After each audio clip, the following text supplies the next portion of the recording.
মুহররম মাসের একটা বিশেষ আমল আছে, বিশেষ গুরুত্ব আছে। সেটা কি? সহিহ মুসলিমের হাদিসে আসছে, নবী করিম সাল্লাল্লাহু আলাইহি ওয়াসাল্লাম ইরশাদ করেছেন যে আফদালুস সিয়ামি বা'দা রমাদান শাহরুল্লাহিল মুহররম, রমজানের পরে সবচেয়ে উত্তম রোজার মাস হলো মুহররম মাস, আল্লাহর মাস মুহররম মাস। নবী সাল্লাল্লাহু আলাইহি ওয়াসাল্লাম এখানে কি বলেছেন? আল্লাহর মাস বলেছেন।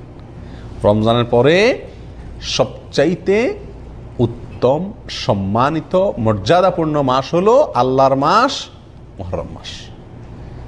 অর্থাৎ রমজানের পরে নফল রোজার শ্রেষ্ঠ মাস, নফল রোজার শ্রেষ্ঠ মাস হলো মুহররম মাস। নবী সাল্লাল্লাহু আলাইহি ওয়াসাল্লাম যে মাসকে নফল রোজার জন্য সবচেয়ে শ্রেষ্ঠ বলেছেন, সেই মাসে আমরা আশুরার রোজা বাদ দিই। আশুরার একটা বিশেষ তাৎপর্য আছে। মাস হিসাবে মুহররম মাসে নফল রোজা রাখার তৌফিক কয়জন মানুষের হয় বলেন? খুবই কম। অন্তত এক দুইটা রোজাও যদি আপনি সারা মাসে রাখেন এই নিয়তে যে নবী সাল্লাল্লাহু আলাইহি ওয়াসাল্লাম এই মাসে বেশি বেশি নফল রোজা রাখতে বলেছেন, আমি সেটার উপর আমল করার জন্য অন্তত এক দুইটা রোজা রাখলাম, তবুও তো আপনি হাদিসটার উপরে কী করতে পারলেন? আমল করতে পারলেন। এই জন্য এই জিনিসটা খুব মাথায় রাখা দরকার, চেষ্টা করা দরকার ছুটির দিনগুলোতে বা যখন সুযোগ হয় এই মুহররম মাসে কিছু নফল রোজা রাখা। নবী করিম সাল্লাল্লাহু আলাইহি ওয়াসাল্লাম রমজানের পরে এই মাসের নফল রোজাকে শ্রেষ্ঠ বলেছেন। অবশ্য আমাদের আয়েশা বর্ণিত অন্য হাদিসে আসছে নবী সাল্লাল্লাহু আলাইহি ওয়াসাল্লাম রমজানের পরে সবচেয়ে বেশি রোজা রাখছেন শাবানে।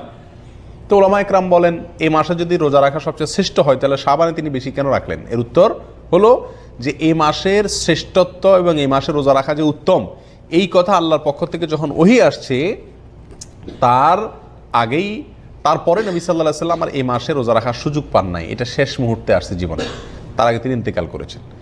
তারপরে তার মানে শাবান হলো তৃতীয় শ্রেষ্ঠ নফল রোজার জন্য, রমজান ফার্স্ট, সেকেন্ড হলো মুহররম, এরপরে 3 নম্বর অবস্থান হলো কোন মাসের? শাবান মাসের। তো শাবান মাসে নবী সাল্লাল্লাহু আলাইহি ওয়াসাল্লাম বেশি বেশি নফল রোজা রাখছেন, কারণ তিনি সেটা আমলের সুযোগ পাইছেন। আর মুহররমেরটা তিনি বলছেন কিন্তু নিজে করার সুযোগ পান নাই, তার আগে ইন্তেকাল করেছেন। তাহলে আমরা তার এই নির্দেশনা অনুযায়ী মুহররম মাসে বেশি বেশি নফল রোজা রাখার চেষ্টা করবো ইনশাআল্লাহ। ঠিক আছে তো ভাই? এটা গেল মুহররম মাসের করণীয় প্রসঙ্গে। এই মাসে এই একটি মাত্র মূল করণীয়, বিশেষ সম্মানিত মাস হিসাবে যা তা তো আছেই। মুহররম মাস হিসাবে এই মাসের মূল করণীয় হলো এই মাসে বেশি বেশি কী রাখা? নফল